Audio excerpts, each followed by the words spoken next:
Julia Ortega era una enfermera recién graduada que, después de varios meses de búsqueda infructuosa, finalmente encontró trabajo en el Hospital San Damián, un viejo establecimiento situado en las afueras de la ciudad.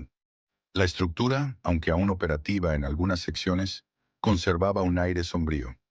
Su historia estaba marcada por tragedias y rumores inquietantes. Entre los sectores cerrados desde hace décadas, el pabellón 5 se erguía como un recordatorio de eventos trágicos que habían sido olvidados por muchos. Desde el primer día, Julia sintió que había algo extraño en el ambiente. Puertas que se cerraban solas, murmullos que parecían atravesar las paredes y sombras que se deslizaban furtivamente a su alrededor. Inicialmente pensó que la fatiga y las largas noches de trabajo estaban afectando su percepción. Sin embargo, a medida que pasaban los días, las experiencias que vivía comenzaron a ser demasiado evidentes para ignorarlas. Una noche, mientras revisaba un informe en su pequeña estación de trabajo, escuchó un susurro que le heló la sangre. ¡Ayúdame! Se giró inesperadamente, pero el pasillo estaba vacío. Una sensación abrumadora de que algo, o alguien, la observaba desde la oscuridad, la llevó a recorrer el lugar con la mirada. Aún así, la soledad del silencio nocturno era abrumadora, y el aire se tornó denso e incómodo. Esa misma noche, su descanso no fue reparador. En sus sueños, una niña de cabello oscuro y mojado, vestida con una bata hospitalaria, la miraba fijamente. «Están atrapados», le decía con una voz que resonaba en su mente al despertar, dejando un sudor frío en su frente y un dolor punzante en su nuca, como si hubiera sido sujetada por fuerzas invisibles. Consumida por la curiosidad y el miedo, Julia decidió investigar la historia del hospital. Se adentró en un archivo polvoriento donde encontró viejos periódicos y registros médicos olvidados. Pronto descubrió el incendio devastador de 1989 que arrasó prácticamente todo el pabellón 5, acabando con la vida de 23 personas, pacientes y personal médico por igual.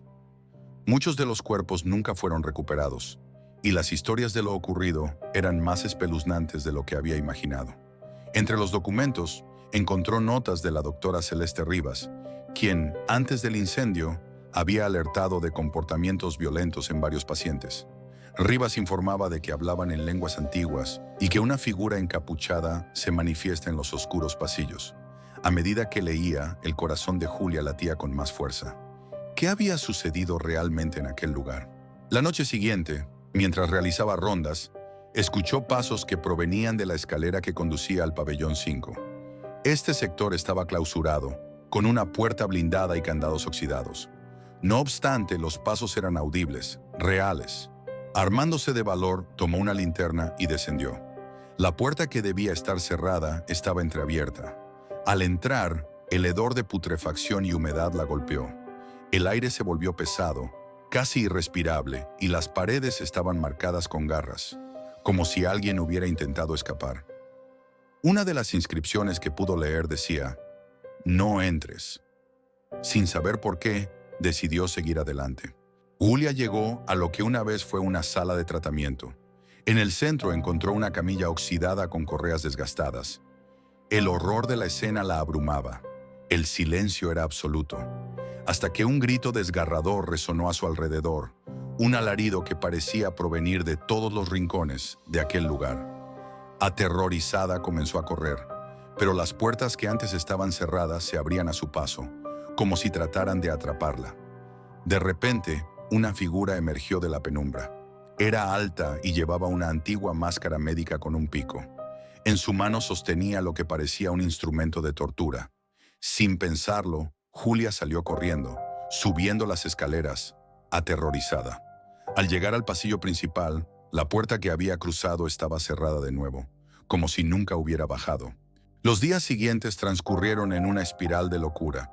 Las voces se convirtieron en un eco constante en su mente, y sus compañeros notaban su palidez y desatención. Fue entonces cuando Javier, uno de los enfermeros, se acercó y le preguntó si se encontraba bien.